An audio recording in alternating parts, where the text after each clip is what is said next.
I was a beautiful young woman once, full of love and life. My lily-white skin was soft and warm, my belly swollen with new life, and my hand held by my husband, Edward. Edward was a good man. We married young, in the spring, when the air was heavy with the scent of the blossoming trees and the ground damp with dew. I remember how he smiled when he lifted my veil, as if seeing me for the first time. His eyes were soft and blue, crinkling at the sides as he told me he loved me. Who could have known this man would become my curse? This kind, gentle man, whose love gave me such life that I might live forever. The winter came and my belly bulged with the fruit of our love. The chilled winds forced me to keep inside, and the maids tended to my every need. Many days I spent sewing by the fire, softly singing songs without meaning for hours on end. And then one night I felt it. The pain was immense, as if I was been torn from the inside out. I screamed for my maids, and one cradled my arm and attempted to lead me to my chamber. Another ran for Edward, and he came crashing through the door, his manner wild with fear and excitement. He took my other arm, and I was brought moaning up the stairs, wailing and huffing with exertion. When finally I was safe in my bed, the doctor came.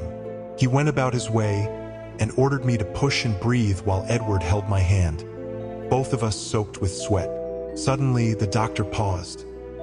He spoke quietly to the midwife, and she ushered Edward out the room. He protested madly, shouting over her shoulder, "I am with you, Joanna." I smiled through the rat tails of my sodden hair and calmed him. "Do not fear for me, Edward. I will be safe here." My voice, though torn with pain, sounded surprisingly calm. He looked back at me desperately, and the door was closed in front of him. That was the last time I truly saw Edward. The doctor told me I was bleeding too heavily and he couldn't stop it. I cried, "My baby! Is my baby going to live?" But for all my life, I cannot remember if he answered me. In that instant, the world seemed to go numb. The pain was remained, but dulled, like a blunted knife. The room seemed to drift into gray before my eyes. I could see the doctor lifting up my child in a blood-soaked blanket, but all I could hear was the colossal ringing in my ears, and I did not know if the infant cried. The darkness closed in from the corners of my eyes, as if I were falling down an endless hole, and finally enveloped me completely. Yet I did not truly leave. I was new, risen from my body and standing in the corner of my room. For a while all was silent but for the ringing, although the light had come back to me. I saw the doctor open the door and speak to Edward, and I saw him fall to his knees and scream in pain. I saw the maids gasp and cover their mouths, and the midwife rocking my baby in her arms, humming softly, her eyes red and stinging. And I saw my body, stretched out on that bloody bed, my eyes still open and looking straight at me. I tried to touch my hand, but my fingers passed straight through. We looked at each other for a while, as if I hoped my body would blink and sit up. Yet I lay there, stoic, stubbornly deceased, and I felt as though I grew thinner, as if I was completely drained of everything.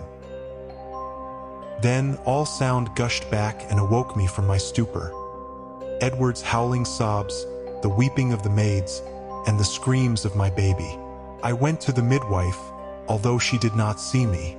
In her plump arms he seemed so small. He too was covered in blood, but he was so alive. His cries were the most beautiful thing I had ever heard, and amidst all the loss in my home, new life graced us. For a while, Edward did not look at our child.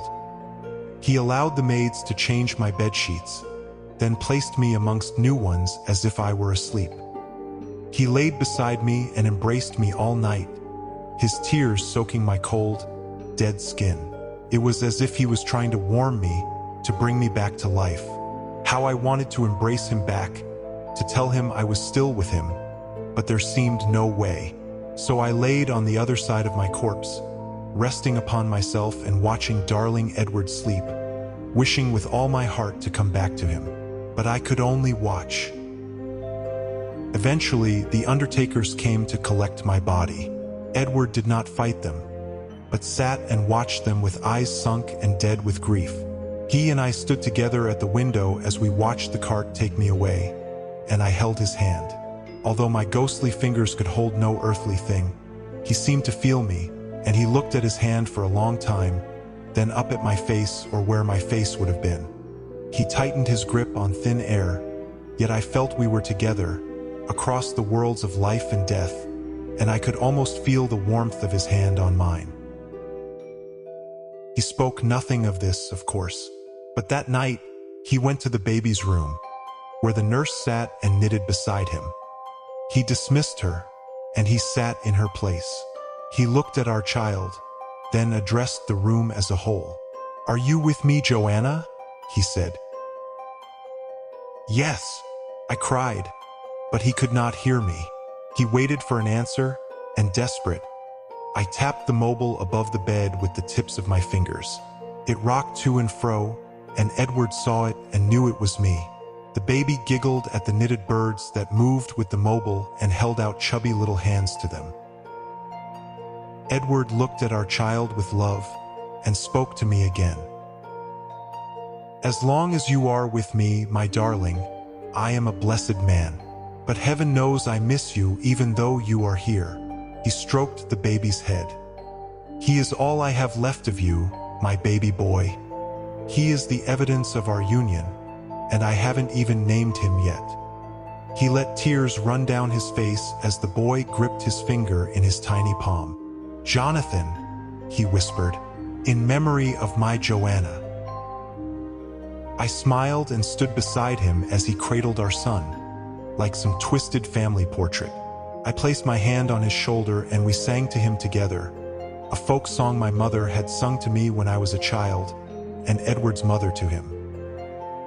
"Sleep now, my love, for all the night slumbers soft until the light warms your heart and warms your mind, and teaches you wisdom to love and be kind.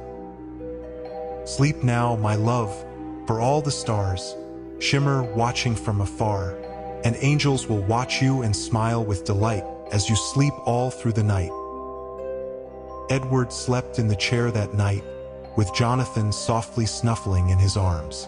In my new, spectral form, I could not sleep, but was content to watch my family and stay with them. 3 years passed, and Jonathan grew into a beautiful young boy, with Edward's bright blue eyes and my soft brown hair. The maids adored him, and Edward doted on him. We would sit together on the floor and play, and Jonathan seemed to feel my presence with him, just as Edward did. Sometimes a maid would happen upon Edward speaking to me and back away to gossip, but they did not bother us. We were the perfect family. That winter, after his 3rd birthday, Jonathan became terribly ill. His fever ran high and beads of sweat ran off his little head, and Edward cried for him. The coughing was the worst part. I could not hold my baby in my arms and tell him it would all be all right, but only stand and watch as he coughed up blood and mucus. His plump little body became emaciated and his face sallow with sickness. The doctor told Edward it was too late to save him, and all they could do was make his passing comfortable. He wept all night, holding my sweet baby's hand, and when he cried, he called him Joanna. I wondered if my baby would join me in the next life, and that I might finally be able to touch him. I had seen other spirits in this realm, the ghost of the gardener's boy that was crushed by a falling tree, the specter of the old man who had lived here before us and passed in his sleep, but not many. I had spoken to them once or twice, but one by one they left me. The old man was first. He moved on not a month after I had come to this world, and the gardener's boy left when his father died, after a terrible force caused his heart to stop. I was alone on this side of reality. I suppose it was selfish to wish this upon Edward, but it was such a lonely existence. I never wished for Jonathan's death, but it came sure enough. He'd been sick for so long, it was almost a relief when he finally passed. I could see it in Edward's eyes, behind the pain of his loss. He held my baby's hand so tight it was almost impossible for the doctor to move him away. Then he locked himself in our chamber, weeping uncontrollably. I wept too. I had lost my only son. Never again would I see him laughing with Edward or squirming on the maid's lap. And still he did not come to me in the next life. I waited for days, but he never appeared. I felt the pain of loss in full force. He was truly gone, snatched away from me forever. I screamed and howled, and the sorrow turned to fury, giving me the strength to fling vases from their places, smash mirrors and throw open doors in my mad search for my son. The maids were driven almost insane with fear and called for the priest to exorcise the house. But Edward would not allow him to take me away. We looked together, I in the spirit world and he in his dreams, and still there was no sign of Jonathan. Edward barely left his room, but sat in his bed and spoke to me, even when I was not in there with him. I suppose it brought him comfort not to be alone. But I was alone, and I was afraid of being so forever.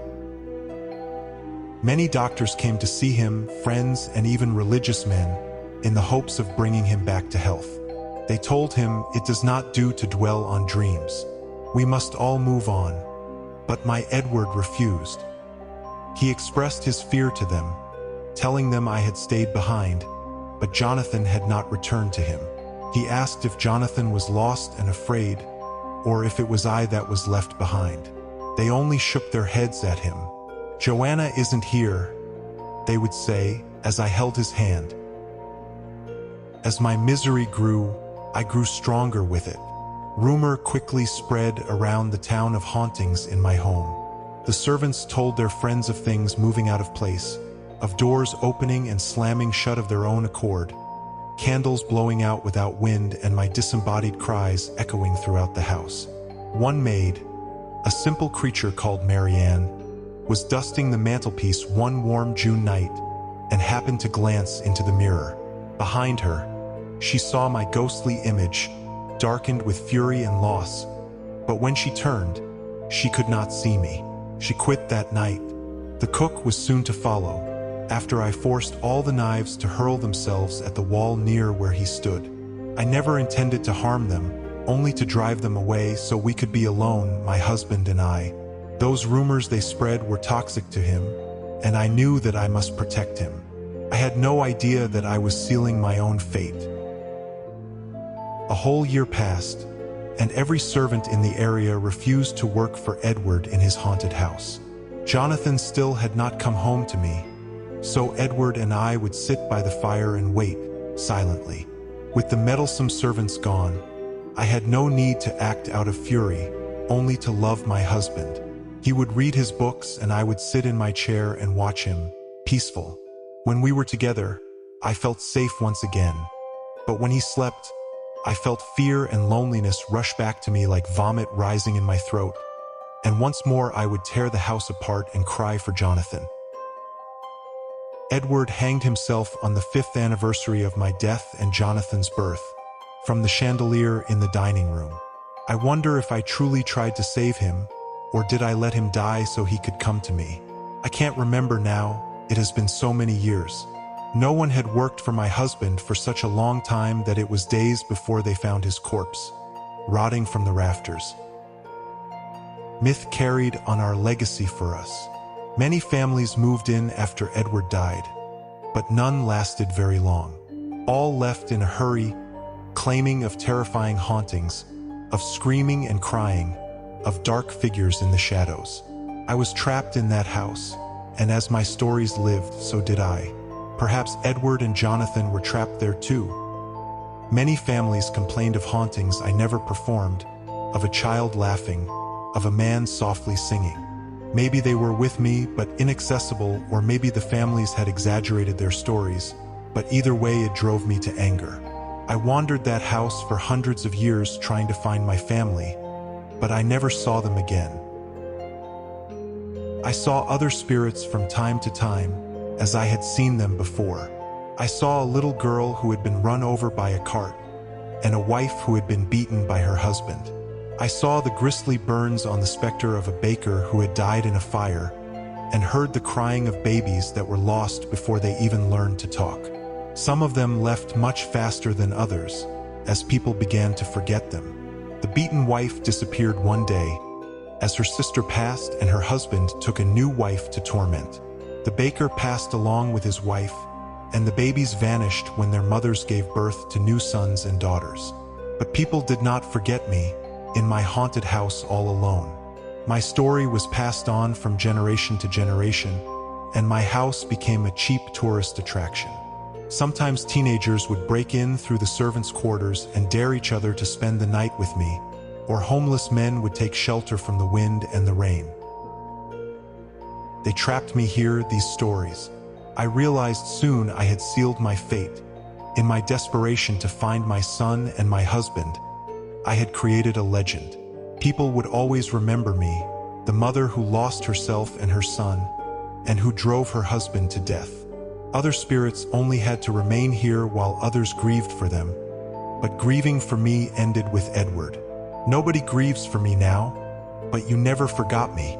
And so we wander the house, together but apart, for perhaps an eternity, looking for each other and for our son.